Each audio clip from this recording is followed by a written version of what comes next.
नमस्कार, यो भिडियो हेरिरहनु हुने यहाँहरूलाई स्वागत छ। आज हामी तरुलको चिप्स र आलुको चिप्स, पहाडतिर चाहिँ चिप्स अथवा चप भन्ने गरिन्छ भने तराईतिर यसलाई तरुवा भन्ने पनि गर्छ। आज म त्यही बनाउँदैछु। सबैभन्दा पहिला म यो तरुल लिएको छु र यो तरुललाई चाहिँ हाफ बोइल गर्छु। हाफ बोइल गऱ्यो भने अलि फ्राई गर्न सजिलो हुन्छ भनेर हाफ बोइल नगर्दा पनि हुन्छ, तर म हाफ बोइल गर्छु। आलु पनि बोक्रा छोडाइसकेपछि म सानो सानो स्लाइस बनाउँछु। त्यतिन्जेल हामी बेसन एउटा भाँडामा राख्छौँ र बेसन सँगसँगै अन्डा राख्छौँ। अन्डा, बेसन, नुन अनि र हल्का पिरो खानुहुन्छ भने खुर्सानीको धुलो पनि राख्नु होला।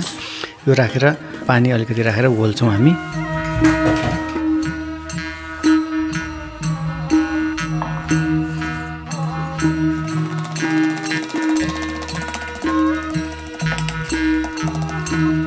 चप बनाउनको लागि बेसनको पिठो तयार गऱ्यौँ।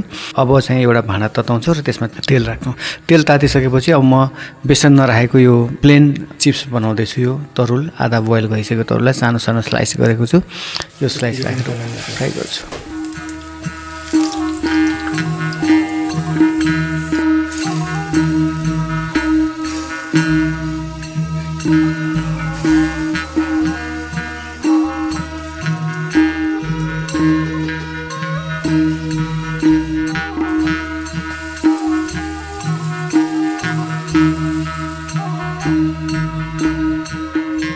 यसै गरी म अब यो बेसनमा चाहिँ तरुललाई चाहिँ डुबाएर फ्राई गर्दैछु।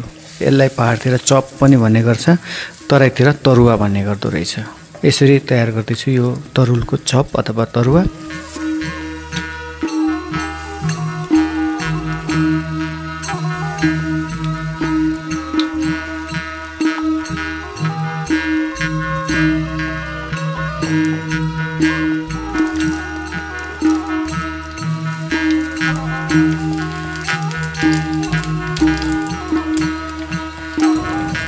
अब म आलुको बनाउँदैछु। आलु पनि मैले स्लाइस गरेको आलुलाई बेसनमा डुबाएर यसरी फ्राई गर्दैछु।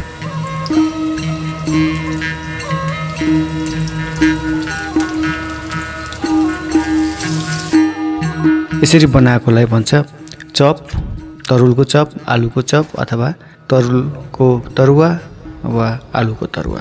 यही चप हामीले बनाएँ आज। तपाईँलाई भिडियो कस्तो लाग्छ कृपया भिडियो हेरिसकेपछि लाइक, कमेन्ट, सेयर पनि गरिदिनु होला र तपाईँ हाम्रो च्यानल पहिलोचोटि हेर्दै हुनुहुन्छ भने च्यानल सब्सक्राइब पनि गरिदिनु होला भन्दै आजको भिडियोबाट बिदा चाहन्छु। नमस्कार।